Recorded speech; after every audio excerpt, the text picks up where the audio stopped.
नमस्कार, मैं consultant gynaecologist doctor प्रीति।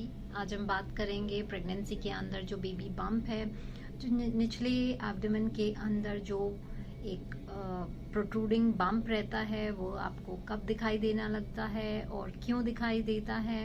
किसी का कम होता है, किसी का ज़्यादा होता है। सबको ये क्यूरियोसिटी होती है कि ये कब से बेबी बम्प दिखाई देगा और क्यों ऐसा होता है कि किसी का ज़्यादा बम दिखाई देता है, किसी का जो है कम दिखाई देता है। तो आज हम इसी के बारे में डिस्कशन करेंगे।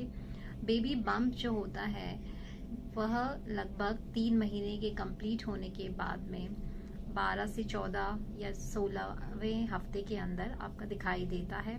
सभी महिलाओं के अंदर यह अलग अलग होता है, हर एक प्रेगनेंसी अलग होती है, हर एक फीमेल इंडिविजुअल अलग होता है।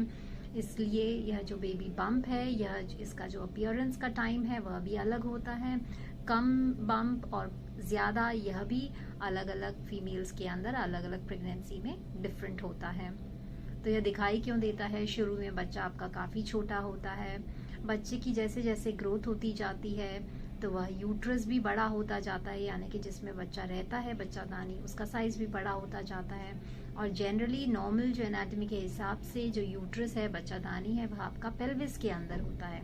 पर जब बेबी के साइज़ के साथ साथ में जो एमनियोटिक फ्लूइड है, बच्चे के चारों ओर जो पानी है वह भी बढ़ता है, बच्चेदानी का साइज़ भी बढ़ता है, तो उसके बाद में यह जो है पेल्विस में नहीं ऑक्यूपाई कर सकता है उसका बड़ा साइज़, तो वह प्रोट्रूड होकर ऊपर की तरफ आ जाता है। और जब ये एब्डोमेन की तरफ, लोअर एब्डोमेन की तरफ बढ़ता है तो आपका जो है बाहर में एक बम्प की अपीयरेंस आती है। इसी को हम बेबी बम्प कहते हैं, जो कि लोअर एब्डोमेन की जो बेली रहती है उसके अंदर आपका एक प्रोट्रूडिंग पार्ट रहता है। तो लेकिन यह किन फैक्टर्स के ऊपर डिपेंड करता है, क्योंकि सभी प्रेगनेंसी अलग अलग होती है। जैसा कि मैंने बताया, सभी फीमेल्स अलग अलग होते हैं, तो उसमें कई सारे फैक्टर्स होते हैं जो कि डिसाइड करते हैं कि आपका बम्प कब अपीयर होगा और कितना अपीयर होगा। सबसे पहला तो है, अगर आपका पहला बच्चा है तो आपकी जो मसल्स होंगी वह काफ़ी टाइट होंगी, स्ट्रॉन्ग होंगी और उनके अंदर जो है टाइटनिंग रहेगी। तो इस वजह से अगर आपका फर्स्ट इश्यू है, फर्स्ट बेबी है, तो आपका जो बम्प है वह कम दिखाई देगा। लेकिन अगर 2 या 3 बच्चे हो चुके हैं, उसके बाद अगर है तो आपका एक बच्चा ऑलरेडी है या 2 हैं या 3 बच्चे हैं, तो उसके अंदर जो आपका बम्प है वह अधिक दिखाई देगा। इसी प्रकार एज है, अगर आपकी एज कम है तो ऑब्वियसली आपकी जो मसल्स होंगी वो टाइट होंगी, स्ट्रॉन्ग होंगी, तो उनकी वजह से आपका जो बम्प है वह कम दिखाई देगा और इनफैक्ट देर से भी दिखाई दे सकता है। जबकि अगर 35 इयर्स एज है, 30 से ज़्यादा है, तो उसके अंदर जो बम्प है, क्योंकि मसल्स रिलैक्स रहती हैं, लैक्स हो चुकी होती हैं, तो उसके अंदर जो बम्प है आपका वह पहले दिखाई दे सकता है या फिर अधिक भी दिखाई दे सकता है। यह एक डिपेंड करता है आपका जेनेटिक फैक्टर्स के ऊपर भी डिपेंड करता है। आपकी जैसी नानी हैं या मदर हैं, सिस्टर्स हैं, उनके अंदर अगर बम्प जल्दी दिखाई देता है या अधिक दिखाई देता है तो आपके अंदर भी वह फैक्टर काम आ सकता है और जीन्स के ऊपर डिपेंड कर सकता है कि आप में भी उसी प्रकार का जो ट्रेट या कैरेक्टरिस्टिक रहे, जल्दी बम दिखाई देने का या देर से दिखाई देने का और कम या अधिक दिखाई देने का। तो यह एक जेनेटिक फैक्टर के ऊपर भी डिपेंड कर सकता है। इसके अलावा मदर का बिल्ट कैसा है, फिजिकल स्ट्रक्चर कैसा है। अगर मदर टॉल है और मदर ओबीज है, मदर का वेट ज़्यादा है, तो आपका यह जो है बम्प वह देर से दिखाई देगा और कम भी दिखाई दे सकता है। अगर आपका स्टेचर जो है आपका टॉल है, और कई बार जो ओबीज महिलाएं होती हैं तो उनके अंदर जो बम्प है वह मोस्टली शुरू में तो फैट के भीतर में छुप जाता है, इसलिए देर से अपीयर होता है।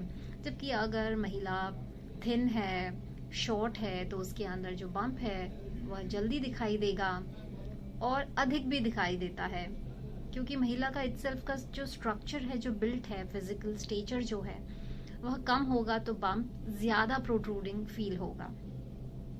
इसके अलावा बच्चे का वेट भी एक इम्पॉर्टेंट फैक्टर है। बच्चे का वेट अगर ज़्यादा है तो आपका जो बम्प है वह ज़्यादा अपीयर होगा। बच्चे की ग्रोथ के ऊपर भी यह डिपेंड करता है। अगर थोड़ा बच्चा अंडर वेट के अंदर है तो आपका बम्प कम दिखाई देगा। इसके अलावा बच्चे के चारों ओर जो पानी है, एमनियोटिक फ्लूइड जिसे हम कहते हैं, अगर उसकी क्वांटिटी जो है अगर ज़्यादा है तो आपका बम्प ज़्यादा अपीयर होगा, और जो है अगर कम है, जिसे हम ओलिगोहाइड्रेमनियास कहते हैं, तो उसके अंदर आपका जो बेबी बम्प है वह कम दिखाई देगा।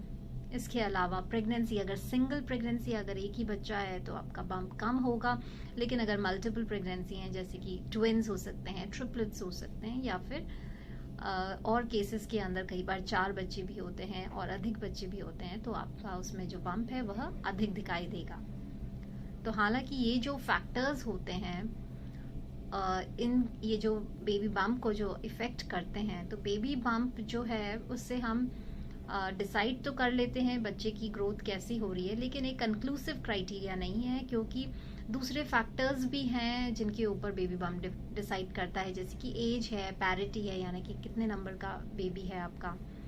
तो यह एक हिंट दे सकता है कि आपका बेबी का ग्रोथ कैसे हो रहा है, लेकिन कंक्लूसिव इससे आप नहीं डिसीजन ले सकते हैं कि बच्चे की ग्रोथ किस तरह की हो रही है। तो आशा करती हूँ ये जो एक क्यूरियोसिटी बनी रहती है प्रेग्नेंट फीमेल्स के अंदर कि बेबी बम्प क्यों दिखाई देता है, कब दिखाई देगा, कैसे दिखाई देगा, तो यह आपका जो कंफ्यूजन, जो क्यूरियोसिटी, जो क्वेरी थी वह दूर हुई होगी। फिर मिलेंगे नई मेडिकल इन्फॉर्मेशन के साथ। नमस्कार।